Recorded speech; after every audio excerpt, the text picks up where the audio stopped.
আসসালামু আলাইকুম, সবাইকে অনেক অনেক শুভেচ্ছা জানাই আমার গার্ডেন চ্যানেলের পক্ষ থেকে। আশা করি সবাই ভালো আছেন, আমিও ভালো আছি।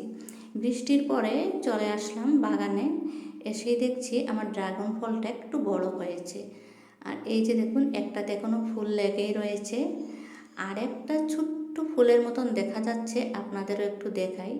হয়তো এটা একটা ফুল, এই যে এখানেও আরেকটা আসবে, দেখে খুবই ভালো লাগছে। আর আরেকটা ড্রাগন আমি লাগিয়ে রেখেছিলাম পাশেই একটা বালতিতে।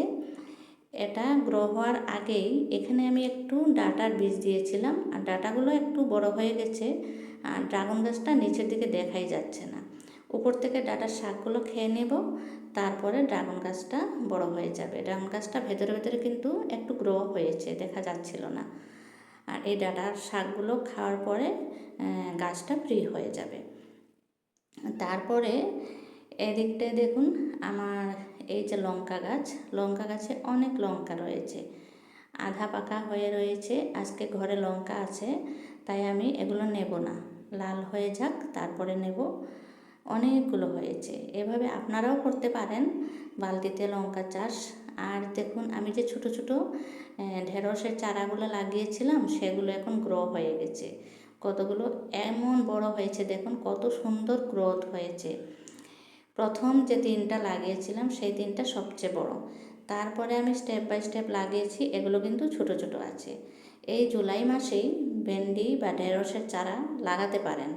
জুলাই মাসে লাগালে আগস্ট বা সেপ্টেম্বরের লাস্টের দিকে আপনারা পেয়ে যাবেন ফলন। আর এখানে আমি লাউ গাছের জন্য বেড তৈরি করছি। এই যে ডিমের যে প্লেটগুলো থাকে, ট্রেগুলো থাকে, এগুলো আমি ছোট ছোট করে ছিঁড়ে ছিঁড়ে উপরের লেয়ারে দিলাম। আর নিচের লেয়ার তো আপনাদের আমি আগেই দেখিয়েছি, কিচেন ওয়েস্ট দিয়েছি, তার উপরে আমার গার্ডেনের মাটি দিয়েছি, তার উপরে আরেকটা লেয়ার আমি শুকনো গোবর সার দিয়েছি, তারপরে আবার মাটি দিয়ে তারপরে আবার আরেকটা লেয়ার দিয়েছি কিচেন ওয়েস্ট, আর শুকনো কিছু আবর্জনা দিয়েছি।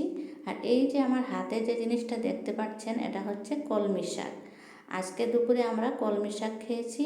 আর কলমি শাকের যে কীগুলো ডালগুলো, সেগুলো আমি নিয়ে এসেছি, আমার বাগানে লাগিয়ে দেব। এই যে দেখুন, এখানে একটা ক্যারেটের মধ্যে আমি কলমি শাকের ডালগুলো লাগিয়ে দিলাম, হয়তো বা হয়ে যেতে পারে। এবার আমি ফার্স্ট টাইম ট্রাই করলাম। আর এদিকটায় আমার সিম গাছটা দেখুন খুব সুন্দর গ্রো হয়ে গেছে।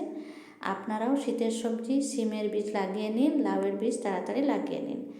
আর যদি আমার আজকের ভিডিওটা পছন্দ হয়ে থাকে, একটা লাইক অবশ্যই দেবেন, আর আমার চ্যানেলটাকে সাবস্ক্রাইব করে দিয়ে আমাকে এগিয়ে যেতে সহায় করুন। Happy gardening.